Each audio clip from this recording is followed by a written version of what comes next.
Is Austin, Texas finally ready to grow up? Jeremy Knight Group, your favorite Austin realtor. A couple weeks ago, I did a video talking about the sad future of Austin, talking about some of the growth that's coming. This week, we're going to kind of revisit some of the things that are forcing Austin to actually grow up and become a big city and the growing pains with that. So drop a comment below if you have any comments when it comes to the growth of Austin. Recently, I've been spending a lot of time downtown helping a few clients find downtown condos. And I have to admit, my perception of Austin is changing a little bit. My perception of downtown Austin was not a good one, during the pandemic and then right after the pandemic.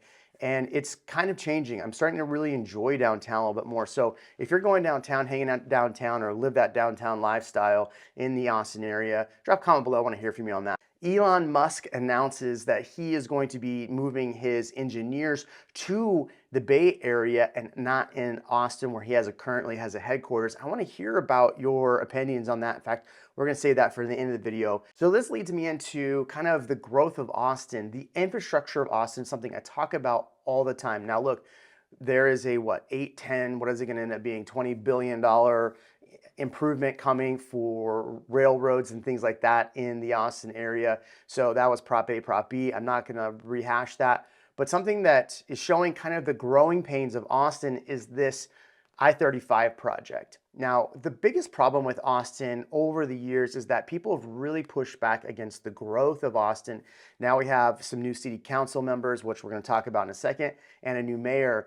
So what do you think is going to happen? A lot of the push has been for more density here, and we need more, transportation. So Community Impact says that the Austin City Council urges TxDOT to change its I-35 widening plan. What's pretty interesting is if you look at this, Greg Abbott just announced that they're going to be looking at $100 billion in infrastructure improvements in Texas.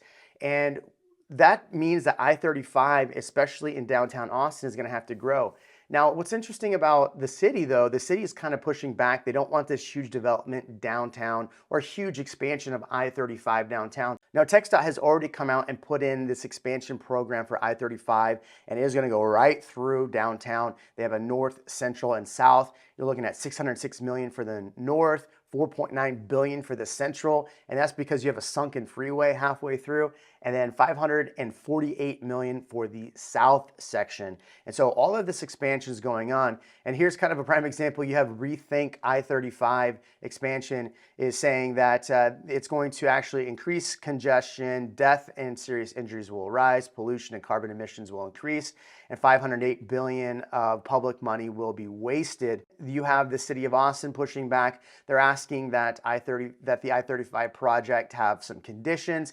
And even in this article that was written, they say, I question the feasibility of demanding TxDOT design the project as dedicated by the resolution, given that we have yet to identify a funding source for the caps alone. This is the new mayor, Watson, said.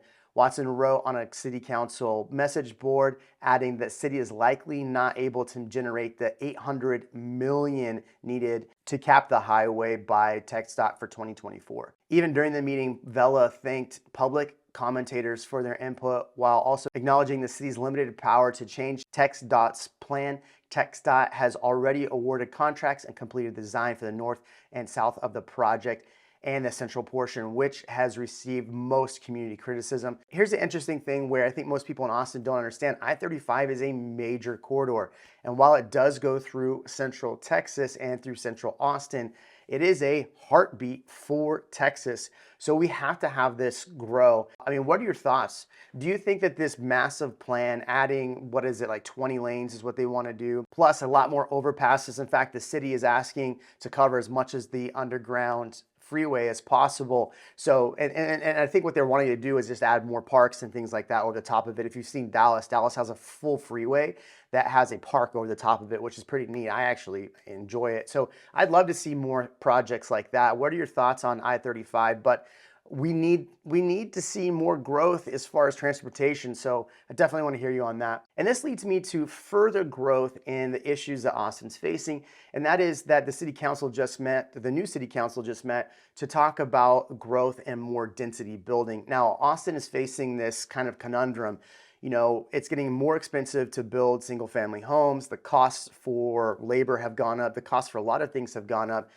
And the city's trying to persuade people to build more density, and these developers to build more density. And in fact, there's a lot of people commenting on my channel constantly about that we need more density. Well, if you build more density, you're going to need more transportation. And the biggest problem with this is the fees associated with that. Homeowners and renters are the ones footing the bill for most of these things that are getting built in the Austin area. And that is what's part of this affordability issue. And I think this is where city council really needs to sit and evaluate. And that's fact what they were doing here in this meeting.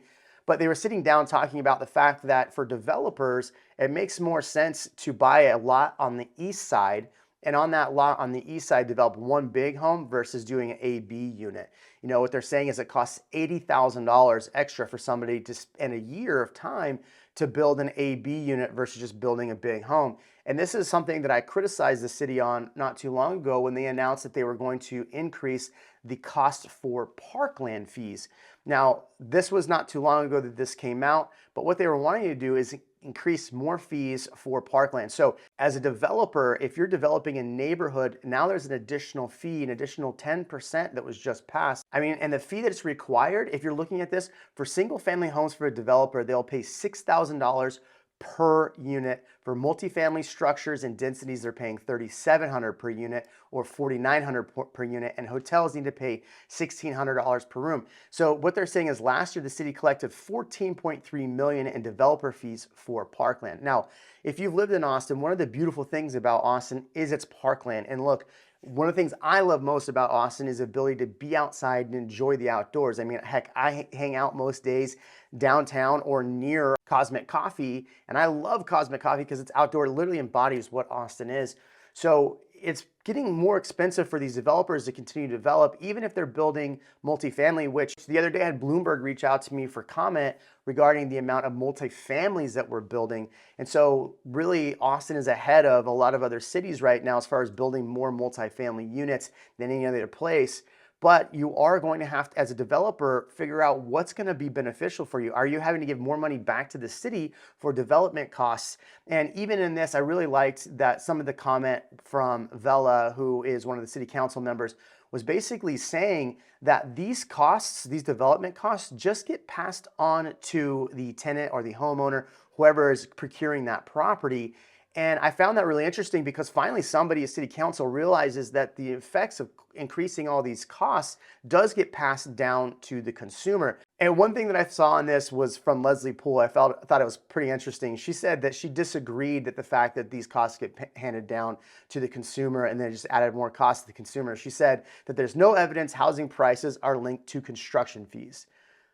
If you're somebody that purchased a home during 2021 or in 2022 and saw your price of your property go up because of the fees that the builder was incurring, raise your hand. If you think that this comment by Leslie Poole is saying that there's no evidence that the consumer basically is footing the bill or paying the difference in these construction fees, drop a comment below. I definitely want to hear from you. So here's where the city's going through a development crisis, right? You have need for more transportation. They're pushing back on that. You have Rethink 35 pushing back on that. The city council is having to figure out what they're going to do with more high density uses and buying more land for high density uses. Do you think high density is the way to go? I mean, we are getting a lot of urban sprawl here in the Austin area because things are getting so expensive. People are having to move out. Now, what I found interesting and what I want to add into this, there is talk of a new airport being built east of Austin near Weberville. And this is pretty interesting. So this is like a $19 billion project. They're putting out an 8,500-foot runway. Now this is going to be out near Weberville, which is just east of Austin.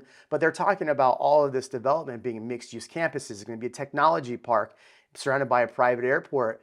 You know, what's interesting is we're going to talk about Elon Musk taking their tech hub away, but they're talking about building more technology parks here in the Austin area.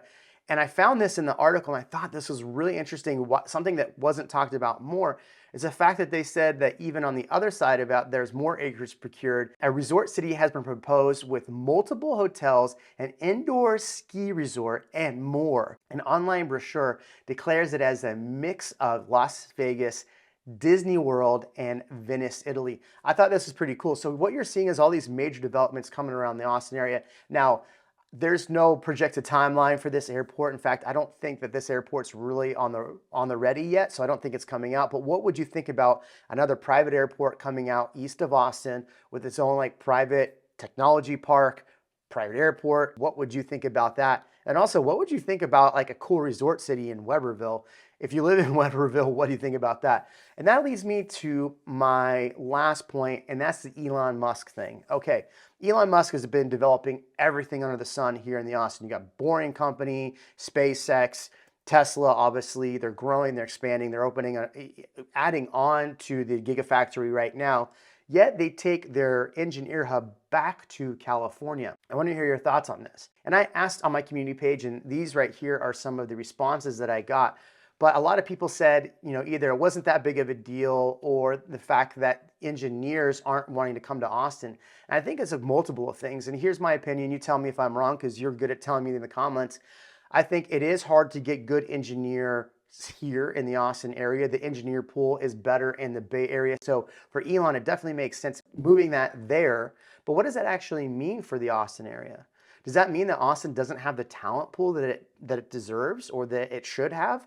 Well, if you're building more technology and more developments here catered to tech, and the fact that we may have a tech bubble happening right now, what are your thoughts on the fact that he's pulling these people out?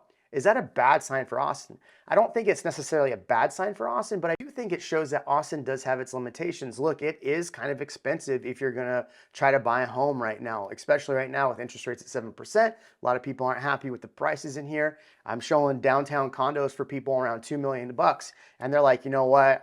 You know, with interest rates going up, I don't want to be at 2 million anymore. I want to be at 1.5 million. So interest rates are definitely causing issues. Taxes are definitely causing issue. These fees that the city is charging developers are a problem. What are your thoughts on all of this? Is Austin going to finally put on its big boy pants and grow up? Or is it going to keep fighting back and pushing back against growth? Drop a comment below. We want to hear from you. And if you're looking to buy or sell in the Austin area or looking for a good agent, give us a call. We'd love to help.